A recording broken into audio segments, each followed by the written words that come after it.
Details చూస్తే తెలంగాణ జాతిపితగా చెప్పుకుంటున్న కేసీఆర్ ఎందుకు ప్రజల్లోకి రావడం లేదని స్టేషన్ గన్పూర్ ఎమ్మెల్యే కడియం శ్రీహరి ఎద్దేవా చేశారు. ప్రజా సమస్యలపై ఎందుకు స్పందించడం లేదని ప్రశ్నించారు. కేసీఆర్ కుటుంబంలో ప్రతి ఒక్కరూ అనేక అక్రమాలకు పాల్పడి కేసుల్లో ఇరుక్కున్నారని అన్నారు. కూలిపోయే కాళేశ్వరం కట్టి తెలంగాణను దివాళా తీయించారని విమర్శించారు. కేసీఆర్ కుటుంబం వేల కోట్ల ఆస్తులు చెమటోడ్చి సంపాదించిందా అని ఆయన నిలదీశారు. ఇంకెన్నాళ్ళు తెలంగాణ సెంటిమెంట్తో రాజకీయాలు చేస్తారని ప్రశ్నించారు.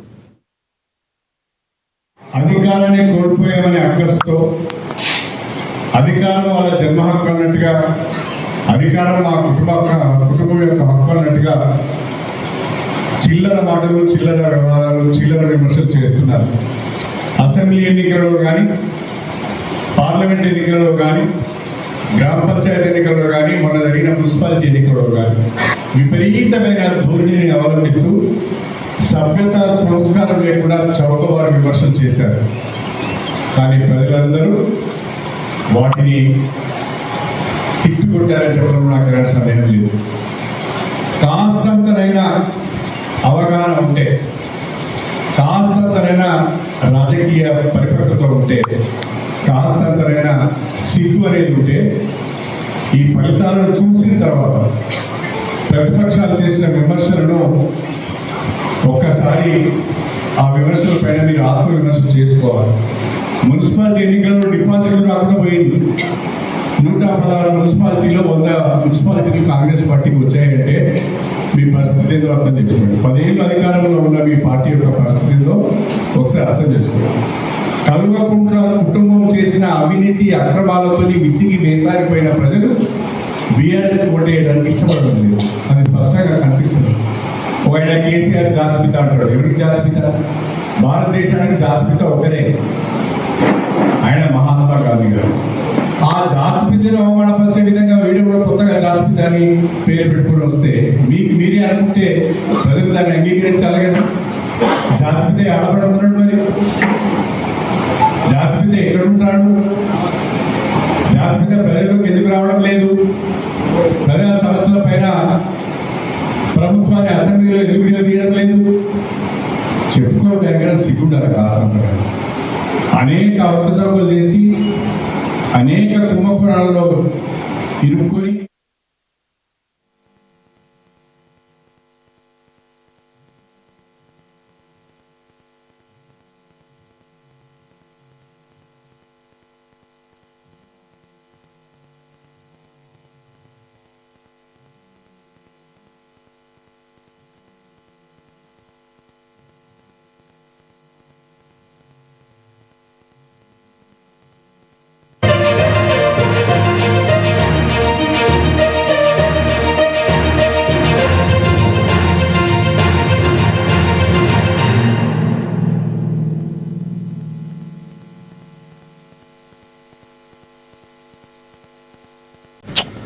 బ్రేకింగ్ న్యూస్ చూస్తున్నాం. గద్దరం ఫిల్మ్ అవార్డ్స్ 2025 జ్యూరీ కమిటీలో కీలక మార్పులు చేశారు. స్పెషల్ జ్యూరీ చైర్మన్గా ప్రముఖ నిర్మాత తమ్మారెడ్డి భరద్వాజాన్ని నియమించారు. దర్శకుడు రాఘవేంద్రరావు స్థానంలో తమ్మారెడ్డి భరద్వాజ్కు బాధ్యతలు అప్పగించారు. ఈ మేరకు తెలంగాణ ఫిల్మ్ డెవలప్మెంట్ కార్పొరేషన్ అధికారిక ఉత్తర్వులు జారీ చేస్తుంది. ఈ ఏడాది ఉగాది సందర్భంగా మార్చి 19 అవార్డును ప్రదానం చేయనున్నారు. ఈ పురస్కారాలకు ఎంపికైన చిత్రాల స్క్రీనింగ్ ఈ నెల 6 నుంచి ప్రారంభమైంది.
గద్దర్ ఫిల్మ్ అవార్డ్స్ 2025 జ్యూరీ కమిటీలో కీలక మార్పులు చేశారు. స్పెషల్ జ్యూరీ చైర్మన్గా ప్రముఖ నిర్మాత తమ్మారెడ్డి భరద్వాజ్ను నియమించారు.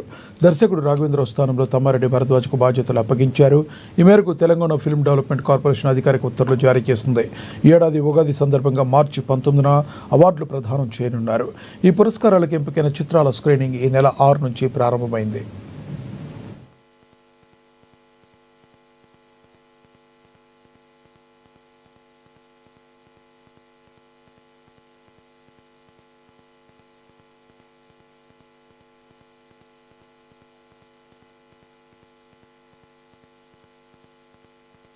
విశాఖపట్నం కొత్త వెంకోజీపాలెంలో ఉద్రిక్తత చోటు చేసుకుంది. 100 ఏళ్ల చరిత్ర ఉన్న శ్మశాన వాటికకు వెళ్లే రహదారి ఇప్పుడు వివాదాస్పదంగా మారింది.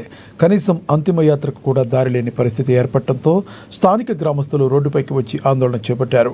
ప్రభుత్వంపై ఆధారపడకుండా తమ గ్రామ సంఘం నిధులతోనే వారు రోడ్డును వేసుకున్నప్పటికీ అధికారులు కొందరు వ్యక్తులు అడ్డంకులు సృష్టిస్తున్నారని వారు ఆవేదన వ్యక్తం చేస్తున్నారు. తక్షణమే అధికారులు స్పందించి తమ సమస్యను పరిష్కరించాలని, లేని పక్షంలో ధర్నాను ఉధృతం చేస్తే రాస్తా రోకోలు నిర్వహిస్తామని అంటున్న గ్రామస్తులతో మా ANN Uttarandhra regional coordinator Avatar Yadav face to face. 100 సంవత్సరాలకు పైబడి శ్మశాన వాటికని అయితే మేము వాడుకుంటున్నాము. కానీ ఇప్పుడు మాకు ఆ శ్మశాన వాటికి రహదారి లేదు. రహదారి నిర్మించుకునే సమయంలో మాత్రం మాకు అడ్డుకట్టలు అయితే మాత్రం వేస్తున్నారు. మాకు వెంటనే మా శ్మశాన వాటికి దారి కల్పించాలి, మా గ్రామస్తులు సమస్యలు తీర్చాలని చెప్పి కొత్త వెంకటపాలెం వద్ద అయితే మాత్రం గ్రామస్తులు ధర్నా చేస్తున్నారు. దానికి సంబంధించి మనతో మాట్లాడడానికి గ్రామస్తులు అడిగి తెలుసుకునే ప్రయత్నం చేద్దాం. అసలు ఏంటమ్మా మీ సమస్య? ఇక్కడ ఇప్పుడు మనం ఉన్నదండి, ఇది ఒక శ్మశాన వాటిక. ఇది 2 గ్రామాలు 3 సంఘాలకు సంబంధించినటువంటి శ్మశాన వాటిక. సుమారు 150 ఏళ్ళ చరిత్ర కలిగిన శ్మశాన వాటికలో మేము మా తాత ముత్తాతల దగ్గర నుంచి కూడా దానపరుస్తున్నాం, పాన్పు చేస్తున్నాం. అలా సమాధులు కూడా మీరు చూడొచ్చు. ఇలాంటి శ్మశానంలో కొంతమంది కబ్జాదారులు, అంటే సిటీలో ఉంది కొన్ని వేల కోట్ల రూపాయల భూమి విలువ చేసే భూమిని ఇలాగ శ్మశానానికి వాడుతున్నారని ఒక దురుద్దేశంతో దీన్ని కబ్జా చేద్దామని ప్రయత్నాలు చేస్తున్నారు. దాన్ని ముమ్మరం చేస్తూ మాకు త్రోవ లేకుండా ఇక్కడ గంజాయి వాళ్ళకి అందరికీ అడ్డాగా మార్చి మొత్తం మీరు అందరూ చూసుకుంటా వెనకాతలంతగా బీర్ సీసాలు, మందు సీసాలు, ఈ గంజాయి మత్తు పదార్థాలు అన్నీ ఉండి శవం తీసుకొస్తే గంజాయి వాళ్ళు మమ్మల్ని బెదిరించే పరిస్థితి అనమాట. మీరు ఎవరా లోపలికి రావడానికి, అలా అల్లరి మోకలను అందరిని పెట్టి మమ్మల్ని వెళ్ళగొట్టే ప్రయత్నాలు చేస్తున్నారండి చాలా సంవత్సరాలుగా. దీని మీద మేము పోలీసు వారికి కూడా ఎన్నోసార్లు ఫిర్యాదు చేయడం జరిగింది. అలాగే గౌరవ కలెక్టర్ గారికి కానీ కమిషనర్ గారికి కానీ ఎన్నో స్పందనాలు కూడా పెట్టాం. రాజకీయ పార్టీలని, రాజకీయ నాయకులను ఆశ్రయించాం. కానీ ప్రతి వారు కూడా రోడ్డు వేస్తాం అంటారు, గేటు పెడతాం అంటారు, కానీ ఏ రోజు కూడా చేసిన పాపాన్ని పోలేదు. ఈరోజు ఓట్ల టైంకి వస్తారు, ఓట్లు వేయించుకుంటారు, వెళ్తారు. కానీ ఏది కూడా ఎవరు స్పందించకపోతే మేమే మా 2 గ్రామాల ప్రజలందరూ కూడా కూర్చొని మా 3 సంఘాలు ఈరోజు చూసుకుంటే గ్రామ సేవా సంఘం కానీ, సీతారామ సేవా సంఘం కానీ, బిఆర్ అంబేద్కర్ ఎస్సీ ఎస్టీ సేవా సంఘం వారు కానీ, మా 3 సంఘాలకి సంబంధించిన శ్మశాన వాటికి కాబట్టి ప్రతి ఇంటి నుంచి కూడా తల రూపాయి వేసుకొని ఈరోజు మేము ఈ రోడ్డు పని పూర్తి చేసుకుంటే అధికారులు పట్టించుకొని పాపాన్ని పోలేదు. కానీ ఇప్పుడు వచ్చి మీరు రోడ్డు ఎవరేయమన్నారు, అసలు రోడ్డు వేయడానికి వీల్లేదు, మీకు మొత్తం శ్మశానానికి తోవ కూడా లేకుండా చేస్తామని చెప్పి మమ్మల్ని అందరినీ కూడా బెదిరించే పరిస్థితి ఈరోజు కనిపిస్తుంది. అందుకని మేము అందరూ కూడా ఇప్పుడు కూడా మేము అందరూ పూనుకోకపోతే మాకు ఇంకెప్పుడు కూడా మేము చనిపోయినప్పుడు కూడా మేము ఈ తుప్పల్లో డొంకల్లో కొట్టుకొని గాజు పెంక్ సీసాల మధ్యలో వెళ్లాల్సిన పరిస్థితి వస్తుందని చెప్పి మేము అందరం పూనుకొని గత 4 రోజులకి ఈరోజు 5వ రోజు అండి రిలే నిరాహార దీక్ష చేపడుతూ వినూత్నంగా వంట వరపు కార్యక్రమం చేసాం. నిన్న చూస్తే రాస్తా రోకో చేసాం, హైవే ఒక 5 నిమిషాలు నిర్బంధించాం. అయినా సరే అధికారులు ఎవరు కూడా స్పందించట్లేదు. మేము దీన్ని ఎక్కడి నుంచి కూడా ఉధృతం చేసే ప్రయత్నంలో ఉన్నాం. ఇప్పుడు కూడా స్పందించకపోతే రేపటి నుంచి మేము కొంతమంది ఆమరణ నిరాహార దీక్ష చేసి ఇక్కడే కూర్చునే పరిస్థితికి మేము వస్తామని, దయచేసి ఇప్పుడైనా అధికారులు స్పందించి మాకు భరోసా కల్పించి రోడ్డు తీయం, ఇక్కడ గేటు మీరే పెట్టుకోండి, మీకు ఏ ఇబ్బందులు పెట్టమని చెప్పి మాకు వాళ్ళు చెప్పినట్టయితే మేము ఈ దీక్ష విరమించుకుంటాం. లేదంటే రేపటి నుంచి ఇంకా తీవ్ర ఉధృతరం చేస్తామండి. మీరు చెప్పండి, మీరు ఇక్కడ ఎన్ని సంవత్సరాలు బట్టి ఉంటున్నారు? అసలు ఈ సమస్యకి పరిష్కారం ఏమనుకుంటున్నారు? ఇది మా తాత ముత్తాతల కాడి నుంచి ఉన్న శ్మశాన వాటికండి. ఇది నా పుట్టుక నుంచి నేను చూస్తున్నాను. అన్నీ ఎప్పుడు చూసినా కేసు ఉంది. మా పెద్దల కాడి నుంచి మా పెద్దలు కూడా ముసలాలు అయిపోతున్నారు. వాళ్ళ తర్వాత మేము ముసలాలు అయిపోతున్నారు. మా తర్వాత మా పిల్లలు కూడా చూస్తారు. ఈ శ్మశానానికి దారి లేదు.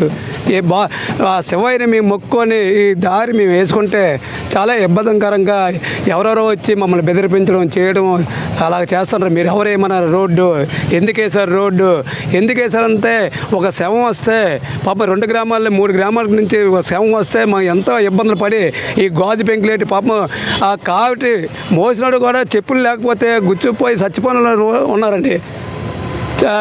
కాళ్ళు పాడైపోయి అంత పరిస్థితుల్లో ఉండి మా రోడ్డు కావాలని దేవుడా అని మేము మొక్కుంటున్నాం. కానీ ఆ రోడ్డు వేసిన పాపను కూడా మనం వచ్చి అడ్డుకునే పరిస్థితి వచ్చింది.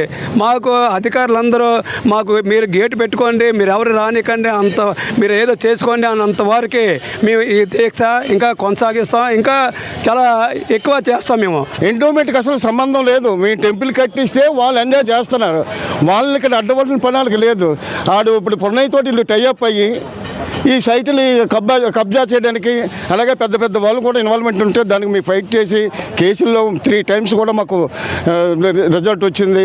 అయినా కూడా తిరిగి ప్రతిసారి రిప్రజెంట్ పెడుతున్నాం, ప్రతి ఎమ్మెల్యేకి ఎంపీలకి వీళ్ళందరికీ పెట్టినా కూడా ఎవరూ పట్టించుకోలేదు.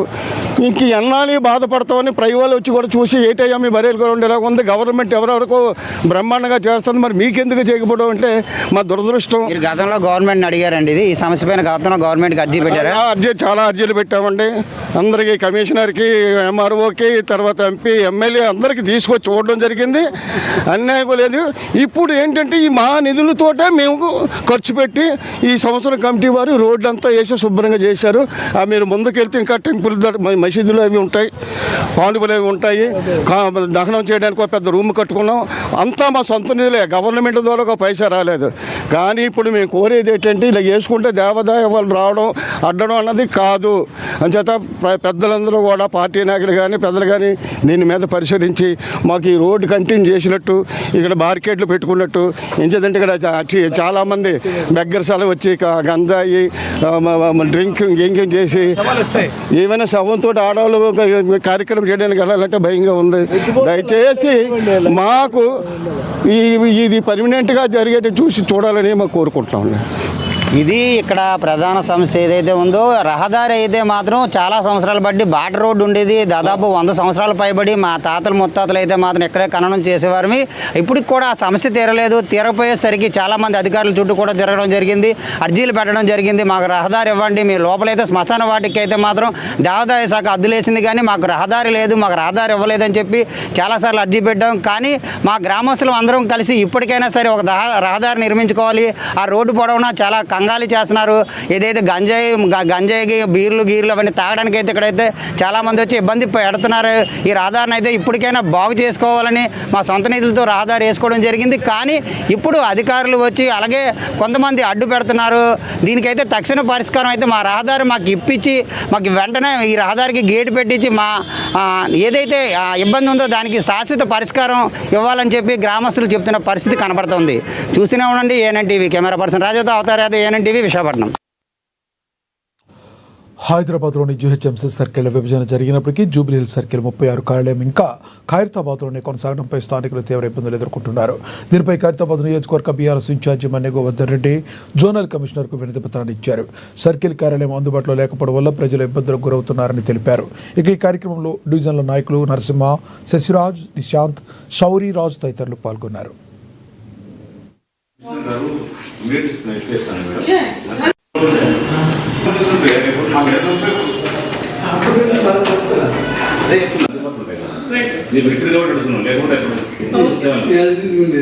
చూస్తామండి తప్పకుండా.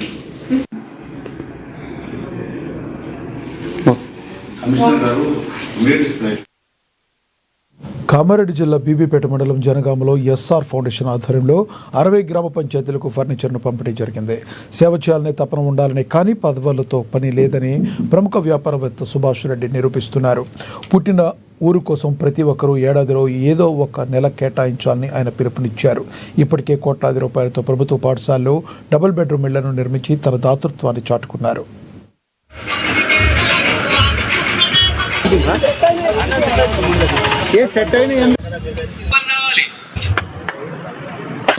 నేను ఇప్పుడు కాదు, గత 30 సంవత్సరాలుగా చేస్తున్నా. 30 సంవత్సరాల నుంచి సేవ చేస్తూనే ఉన్నా. మాకెందుకో గ్రామ పంచాయతీల చాలా గ్రామ పంచాయతీలు చూసినప్పుడు సరైన ఫర్నిచర్ లేవు, కూర్చోవడానికి సరైన కుర్చీలు లేవు, మీటింగ్ పెట్టుకోవడానికి కాన్ఫరెన్స్ టేబుల్స్ లేవు, సెపరేట్ టేబుల్ లేవు, కుర్చీలు లేవు. ఇది అనిపించినప్పుడు ఉమ్మడిగా మన కాన్స్టిట్యున్సీ మొత్తానికి ఫర్నిచర్. దానికోసం నాకు ఆలోచన వచ్చింది. వెంటనే అదే సర్పంచ్ల సమావేశం చెప్పేసిన, ఆ రోజు చెప్పినా ఈ రోజు ఇంప్లిమెంట్ చేస్తాం. శ్రీమంతుగా ఆల్రెడీ మీ పేరు స్టేట్ లో మంచి స్టాండర్డ్ చైర్స్, మంచి స్టాండర్డ్ టేబుల్స్ ఇవ్వాలనుకున్నప్పుడు ఫర్నిచర్ వరల్డ్ అని మా మిత్రుడు ఫర్నిచర్ వరల్డ్ హైదరాబాద్ లో పెద్ద షాపు, ఆయనను సంప్రదించినప్పుడు ఏమన్నాయంటే ఆ రేట్తో కుదరదన్నా అన్నాడు. అప్పుడు ఏం చేసినాడంటే పెద్ద గ్రామ పంచాయతీ చిన్న గ్రామ పంచాయతీ లేకుండా అన్ని గ్రామ పంచాయతీలకు వర్త్ ఆఫ్ 2 lakhs ఫర్నిచర్ ఇవ్వాలనుకున్నా. దాదాపు చైర్సే దాదాపు 80,000 దాకా చైర్స్ ఉన్నాయి. చైర్స్ కాస్టే ఒక్క సర్పంచ్దే 15,000-16,000 కూర్చి ఉన్నట్టున్నది. దానికోసం నియర్ అబౌట్ సుమారుగా 2 లక్షల రూపాయల మొత్తం గ్రామ పంచాయతీ. మూసీ రివర్ ఫ్రంట్ డెవలప్మెంట్లో భాగంగా గాంధీ సరోవర్ ప్రాజెక్టు అభివృద్ధిపై ప్రభుత్వం కసరత్తు వేగవంతం చేస్తుంది. ఇందులో భాగంగా రాజేంద్ర నగర్ పరిధిలోని అత్తాపూర్, హైదరాబాద్ ప్రాంతాల్లో భూసేకరణపై అధికారులు ప్రజాభిప్రాయ సేకరణ చేపట్టారు. రాజేంద్ర నగర్ ఆర్డీఓ వెంకటరెడ్డి, తహసీల్దార్ రాములు ప్రజలకు ప్రాజెక్టు వివరాలు వివరించారు. భూసేకరణ పారదర్శకంగా ఉంటుందని, బాధితులకు చట్ట ప్రకారం పరిహారం అందిస్తామని అధికారులు స్పష్టం చేశారు.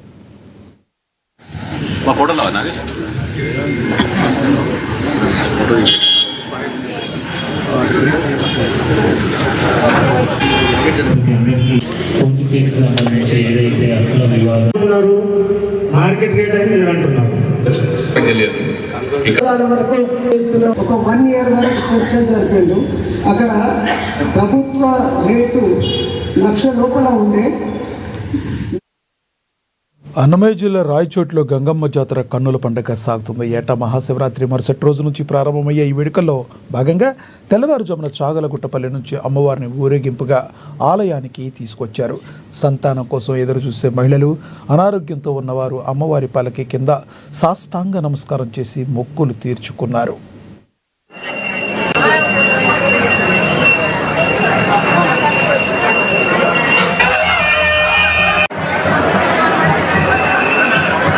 ఈ అమ్మవారు బాగా మాకు చూసా ఉంది, కోరికలు మొక్కున్నట్టు తీర్చా ఉంది. అంతా సంతోషంగా జరుగుతుంది. నా పేరు మహీదా. Tirupati district railway Koduru. నా పుట్టినిల్లు ఇదే, గంగమ్మ ఉండే ఊరే. చాలా మంచి మహిమగల తల్లి గంగమ్మ స్వయంభూగా వెలిసారు ఇక్కడ. సో ఈ కోరిన కోరికలు తీర్చే తల్లి. ఇయర్ వస్తాను, మిస్ అవ్వను. మా అమ్మగారి ఇంటికి వచ్చినప్పుడల్లా గంగమ్మని దర్శనం చేసుకొని వెళ్తాను. సో అంతకుముందు ఇంత జనాలు ఉండేవారు కాదు. ఈ 5-10 years నుంచి ఎక్కువ మంది వస్తున్నారు, ఎక్కడినెక్కడి నుంచో వస్తారు. చాలా మహిమగల తల్లి. ఆ తల్లికి దర్శనం చేసుకుంటే మనస్సు ప్రశాంతంగా ఉంటుంది. తల్లి మాది తనకాల మండలము. అక్కడి నుండి వచ్చాము. మా మొక్కుబడి మా ఆడబిడ్డకి కొడుకు కావాలని మొక్కుబడి ఉంటే వచ్చినాము. మాకు కోరిక నెరవేరింది. ఈ సంవత్సరం మొట్టమొదటి వచ్చినాము. ఇన్ని రోజులు మేము వచ్చిండేది. మా పాపనిచ్చి ఇక్కడికి 13 సంవత్సరాలు అవుతుంది. మేము మొట్టమొదట మా అత్త మొక్కుబడి చేసింది ఇక్కడ. ఆమె కోరిక నెరవేరినందుకు వచ్చినాము. ప్రతి సంవత్సరం వస్తాము. కాకపోతే ఈ ఇయర్ స్పెషల్ ఏంటంటే మా మామయ్యకి 30 years తర్వాత బిడ్డ పుట్టినాడు, మగపిల్లాడు. సో అందుకనేసి 3 ఆటలు తీసుకొని వచ్చినాము, నరికినాము. అదే అందుకని కోరుకున్నాం, నెరవేరింది కాబట్టి వచ్చామన్నమాట. నార్మల్గా ప్రతి ఇయర్ వస్తాము, కోడితో వచ్చేవాళ్ళం, నాటుకోడితో. బట్ ఈ ఇయర్ మాత్రమే మా మామ కోరిక నెరవేరిందని 3 ఆటలు తీసుకొని వచ్చినాం. ఇతనే మా మామయ్య, ఇతనికే బాబు పుట్టినది 30 years తర్వాత, ఆఫ్టర్ 30 years తర్వాత. సో అందుకనేసి హ్యాపీతో మేము ఈ సెలబ్రేషన్ చేసుకుంటున్నాం. 7 ఏళ్ళు కష్టపెట్టిన తల్లి నాకు మేలు చేసిన, నేను అందుకే వచ్చిన. ప్రమాణంగా చెప్తాను, అబద్ధం చెప్పాల్సిన అవసరం లేదు. గుళ్ళోకి వచ్చినాక మైండ్ బ్లోయింగ్. నేను 20 లక్షలు అప్పు చేసిన, ఈరోజు 20 లక్షలు సంపాదించుకొని ఈ గుడికి వచ్చిన. ఈ గుడికే, అమ్మవారికే అత్యంత వైభవంగా జరుగుతూ ఉంది. చాకలగుట్టపల్లిలో ఉన్నటువంటి చిన్నమ్మవారు బయలుదేరి 18వ తేదీ ఉదయం ఈ ఆలయానికి చేరుకుంటుంది. అప్పుడు గంగమ్మ జాతర అనేది ప్రారంభమవుతుంది. ఆ అమ్మవారు వచ్చేటప్పటికి ఇక్కడ వేలాది మంది మహిళలు సిద్ధ పూజ కోసము వరపడి ఉంటారు. వాళ్ళ సంతానం కోసము, ఆరోగ్యం లేనివారు, బాగలేని వారు, తరువాత అభివృద్ధి కావాలనే వాళ్ళు, ఇక్కడ వ్యాపారస్తులకు సంబంధించిన వాళ్ళు కూడా అందరూ కూడా ఇక్కడికి వరపడి ఉంటారు. అమ్మవారు వచ్చిన తర్వాత అక్కడ సిద్ధ పూజ అంటారు. అమ్మవారు వచ్చిన తర్వాత వాళ్ళందరినీ లేపి దర్శనానికి వాళ్ళు అనుమతించి మేము తీర్థప్రసాదాలన్నీ కూడా వాళ్ళకి అందజేస్తే వాళ్ళందరికీ కూడా అన్నీ కూడా అనుకునేటువంటి కోరికలు నెరవేరుతాయని చెప్పేసి భావిస్తూ ఉన్నాం. ఆ విధంగా భక్తులు కూడా వాళ్ళ కోరికలు నెరవేరుతాయని చెప్పేసి నమ్మకంగా ఇక్కడికి రావడం జరుగుతుంది. ఆ రోజును మనము నిండు తిరునాళ్ళు అంటాం. ఆ నిండు తిరునాళ్ళలో ఉదయం నుంచి సాయంత్రం వరకు అనేక కార్యక్రమాలు ఇక్కడ ఉంటాయి. ఆ నిండు తిరునాళ్ళు రాత్రిపూట భక్తులు కోరికలు నెరవేరినటువంటి భక్తులందరూ కూడా చాందినీ బండ్లు వందల సంఖ్యలో రావడం జరుగుతుంది సార్. చాలా ఎక్కువగా వచ్చే అవకాశం ఉంది సార్. ఎక్కువ సంఖ్యలో వచ్చి చాందినీ బండ్లు కూడా ఇక్కడ కట్టి అమ్మవారి మొక్కులు తీర్చుకుంటారు. రెండో రోజు జాతరను మైలు తిరునాళ్ళు అంటారు. 19వ తేదీ సాయంత్రానికి జాతర ముగియడం జరుగుతుంది సార్. అన్నమయ్య జిల్లాలో ప్రభుత్వ ఆస్తులకు రెక్కలొచ్చాయి. నిరుపేదలకు వైద్య సేవలు అందించాల్సిన 104 అంబులెన్స్ వాహనాలు అధికారుల కనుసన్నల్లోనే మాయమవడం ఇప్పుడు జిల్లా వ్యాప్తంగా పెద్ద సంచలనంగా మారింది. రాయచోటి ఏరియా ఆసుపత్రి ఆవరణలో ఉండాల్సిన 4 104 వాహనాలు కనిపించడం లేదంటూ పోలీసులకు ఫిర్యాదు అందడంతో అసలు విషయం వెలుగులోకి వచ్చింది. డిఎంహెచ్ఓ ఆదేశాల మేరకే ఆ వాహనాలను తరలించినట్లుగా పోలీసులకు నిందితుడు వాంగ్మూలం ఇచ్చాడు. అయితే ఈ వ్యవహారంలో తనకేమీ తెలియదని పై అధికారుల సూచన మేరకే ఫిర్యాదు చేశానని అంటున్న డిఎంహెచ్ఓ లక్ష్మీ నరసయ్యతో మా అన్నమయ్య జిల్లా ఏఎన్ఎన్ తెలుగు ప్రతినిధి Munayya face to face. Annamayya జిల్లాలో 104 అంబులెన్సులు పోయాయని, ఒక డంపింగ్ యార్డ్లో ఉంచింటే అవి దొంగిలించబడ్డాయని అన్నమయ్య జిల్లా డిఎంహెచ్ఓ లక్ష్మీ నరసయ్య కంప్లైంట్ ఇవ్వడైతే జరిగింది. రాయచోటిలో మొత్తమైన ఈ వెహికల్ అక్కడ ఉంచేదానికి ఎవరు చెప్పారు, ఎవరు ఆధీనంలో ఏది వెళ్ళాయి అనే దానిపై కొంత మాట్లాడడానికి అన్నమయ్య జిల్లా డిఎంహెచ్ఓ లక్ష్మీ నరసయ్య ఉన్నారు. వారి మాట్లాడి తెలుసుకుందాం. సార్ చెప్పండి, మొత్తం పైన మీ దగ్గర ఎన్ని 104 వెహికల్స్ ఉన్నాయి? 27 వెహికల్స్ రన్నింగ్లో ఉండే సార్. ఇంకా 11 ఈ కంటైన్మెంట్ వెహికల్స్ ఉన్నాయి. మొత్తం పైన ఇప్పుడు మీరు అక్కడ 4 వెహికల్స్ పోయాయని కంప్లైంట్ అయితే ఇచ్చారు. ఎవరికి? రాయచోటి అర్బన్ స్టేషన్లో కంప్లైంట్ అయితే ఇచ్చారు. అయితే ఇవి ఎక్కడ పోయింటే, ఎక్కడ పెట్టింటే పోయాయని ఇచ్చారు సార్. అది యాక్చువల్గా అయితే ఫస్ట్ ఏరియా హాస్పిటల్లో ఉంచారు. తర్వాత ఈ వితౌట్ పర్మిషన్ లేకుండా డంపింగ్ యార్డ్కు షిఫ్ట్ చేశారని మాకు తెలియవచ్చింది. అక్కడి నుంచి థెఫ్ట్ అయినాయి సార్. ఇవి ఎన్ని రోజులుగా ఆ 104 వెహికల్స్ అక్కడే పెట్టి ఉన్నారు? ఇది ఎవరి పరీక్షణలో ఉన్నాయి? ఇప్పుడు యాక్చువల్గా 2019 నుంచి ఇవి ఇప్పుడు రీసెంట్గా అది ట్రామా కేర్ సెంటర్ శాంక్షన్ కావడం వల్ల ఆ ప్రదేశంలో ఈ డంపింగ్ యార్డ్కు తీసుకోవడానికి ఎవరు మీ అధీనంలో జరిగినాయా, వేరే వాళ్ళ అధీనంలో జరిగినాయా? ఈ డంపింగ్ యార్డ్ అక్కడికి షిఫ్ట్ చేసిండేది మాకెవరికి తెలియదు సార్. ఇది మమ్మల్ని ఎవరు కానీ పర్మిషన్ అడగలేదు. మాకు తెలియదు, లేట్గా తర్వాత తెలిసింది సార్. అప్పుడు ఏరియా హాస్పిటల్లో సూపరింటెండెంట్గా ఎవరు ఉన్నారు? అప్పుడు ఏరియా హాస్పిటల్లో డాక్టర్ డేవిడ్ సుకుమార్ గారు ఉన్నారు సార్. ఇప్పుడు యాక్చువల్గా అప్పుడు sir David Sukumar sir incharge సూపరింటెండెంట్గా ఉన్నాడు సార్. యాక్చువల్గా అయితే అతని పర్మిషన్ ఎవరు చేయలేదని అంటున్నారు సార్. అంటే పర్మిషన్ లేదే, మీ పర్మిషన్ లేదే, సూపరింటెండెంట్ పర్మిషన్ లేదే అక్కడి నుంచి వెహికల్స్ టెప్ట్ అయినాయి. అంటే ఒక గవర్నమెంట్ హాస్పిటల్ నుంచి టెప్ట్ అయినాయి అంటారు. అవును సార్. టెప్ట్ అయిన వెహికల్స్, ఇప్పుడు డ్రాప్అవుట్ అయిన వెహికల్స్ ఒక క్రెయిన్స్ సాయంతో కానీ అక్కడి నుంచి పోయి వెళ్ళేటే కాదు కదా. క్రెయిన్ సాయంతో ఏదో ఒక వెహికల్లో తరలించాల్సింది తప్ప మీకు తెలియకుండా జరిగే పరిస్థితి లేవు కదా. అంటే మాకు తెలియదు అంటే అది క్రేన్లు తర్వాత జేసీబీలతో తరలించారు. ఎక్కడ సరే ఇప్పుడు తరలించారు. మీరు ఎప్పుడైతే కంప్లైంట్ ఇచ్చారు అక్కడికి?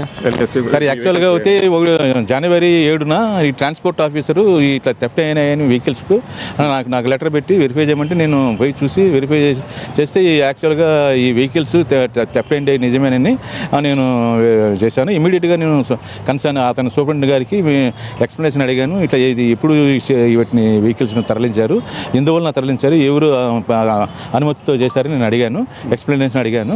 అది ఎక్స్ప్లెనేషన్ కోసం వెయిటింగ్ చేస్తున్నాను సార్. అంటే ఈ వెహికల్స్ అక్కడికి తీసుకుపోవడంలో కూడా మీ కింది స్థాయి అధికారులు అయితే పాత్ర ఉందని బయట ఆరోపణలు అయితే ఎదుర్కొంటారు. దానిపైన ఏమంటారు సార్? నాకు ఆ విషయం మీద నాకు ఏమాత్రం తెలియదు సార్. అది మా స్టాఫ్ నాకు తెలిసి ఎవరు దీని నుంచి ఎవరికి తెలియదు. ఇప్పుడు మీకు డ్రాప్అవుట్ అయిన వెహికల్స్ ఎన్ని ఉన్నాయి? ఇప్పుడు ఎన్ని పోయినాయి, ఎన్ని ఉన్నాయి? ఇప్పుడు 11 పోయినాయి సార్. 11 మిస్ అయినాయి. 11 కాదు, 4 మిస్ అయినాయి. 11 ఉన్నాయి. టోటల్గా ఎన్ని ఉన్నాయి సార్? 11 ఉన్నాయి సార్. ప్రజెంట్ 7 ఉన్నాయి. 4 ఉన్నాయి, 11 ఉన్నాయి. ఇప్పుడు మొత్తం పైన ప్రజారోగ్యానికి ఉపయోగించే 104 అంబులెన్స్తో సహాయము అలాంటి ఒక డంపింగ్ యార్డ్కి చేరినాయంటే మీ వాళ్ళ పాత్ర లేదని మీరు అనుకుంటున్నారా? ఎస్ సార్, నేను నాకు తెలిసి అది మనం యాక్చువల్గా మా సుపీరియర్స్కు ఇన్ఫర్మేషన్ ఇచ్చాము. అది ఎంక్వైరీ చేసి మీరు క్రిమినల్ కేసు బుక్ చేసి ఎంక్వైరీ చేసి మాకు రిపోర్ట్ పెట్టండి అన్నాము. అది ఫాలో అవుతున్నాం సార్. అది కేసు బుక్ చేసాము, ఎంక్వైరీ జరుగుతుంది సార్. మీ పర్యవేక్షణలో ఉండాల్సిన 104లు మీ కింది స్థాయి అధికారులు మీకు రిపోర్ట్ చేయలేదంటారా? చేయలేదు సార్, నాకు ఎవరు చేయలేదు. మీకు ఎవరే కానీ ఇప్పుడు మొత్తం ఫైనల్గా ఏం చెప్పారు అనుకోండి సార్? సార్ దీనికి ఫైనల్గా మనము మా పై అధికారుల ఆదేశాల మేరకు అది క్రిమినల్ కేసు బుక్ చేసి వారి దాని మీద ఎంక్వైరీ ఒక కమిటీ ఫామ్ చేసి ఎంక్వైరీ చేయమన్నారు సార్ టోటల్గా.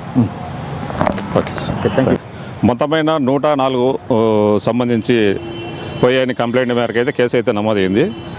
మొత్తం పైన డిఎంహెచ్ఓ లక్ష్మీ సైతం మాట్లాడుతూ టోటల్గా ఈ జిల్లా వ్యాప్తంగా 104 అంబులెన్స్లు అయితే 11 అయితే ఉన్నాయని, దాంట్లో 4 పోయాయని రాయచోటి అర్బన్ పోలీస్ స్టేషన్లో కంప్లైంట్ ఇచ్చాయి.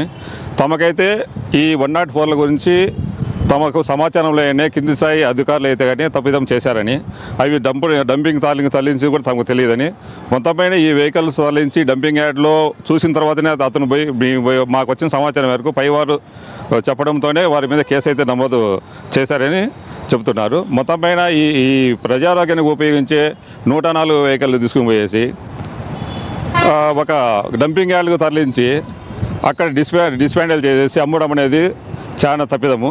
మొత్తం పైన ఈ 104 వ్యవహారంతోనే టోటల్గా రాయచోటి మొత్తం పైన కూడా ప్రతి ఆఫీసులో కూడా ఉన్నటువంటి కండమ్నెస్ వెహికల్స్ అన్నీ కూడా వేలం లేకుండా దగ్గరగా ఉన్నటువంటి డంపింగ్ యార్డ్కి తరలించి అక్కడ డిస్మాండిల్ చేసి అమ్ముకునే అయితే పరిస్థితి కనబడుతుంది. ప్రభుత్వానికి సంబంధించిన ఆస్తులను ఈ విధంగా అమ్మడం అనేది చాలా విడ్డూరం అని ప్రజలైతే ఆరోపిస్తున్నారు. మొత్తంపైన ఇలాంటి వారిపై కఠిన చర్యలు తీసుకొని ఇలాంటివి పునరావృతం కాకుండా ఉంటాయనేది వాళ్ళ అయితే ప్రజలైతే ఆరోపిస్తున్నారు. ఈ ఒక్క ఆఫీసులోనే కాకుండా మిగతా అన్ని ఆఫీసులకు సంబంధించి కండమ్డ్ వెహికల్ కూడా ఇదే తరహాలో డంపింగ్ యార్డ్కి తరలించి అమ్మారని, అంటే ప్రతిపక్షము అధికార పక్షం ఇద్దరు కూడా కంప్లైంట్ అయితే స్టేషన్కి అయితే వచ్చాయి. అంటే అన్ని ఆఫీసుల్లో మున్సిపాలిటీ కావచ్చు, వేరే ఆఫీసుల్లో కావచ్చు, ఇవన్నీ కూడా బయటకు వచ్చే పరిస్థితి అయితే కనబడుతుంది. ఈ ఒక 104తోనే మిగతాటి కూడా బయటకు వస్తాయి. అయితే ప్రభుత్వ ధనాన్ని ఈ విధంగా దుర్వినియోగం చేసిన వారిని కఠినంగా శిక్షిస్తే తప్ప ఇలాంటి పునరావృతం కాకుండా ఉంటాయనేది ప్రజలైతే తెలుపుతున్నారు. కెమెరామెన్ చారితో బునయ్య, ANA న్యూస్, మదనపల్లి. ఇవి బులెటిన్ అప్డేట్.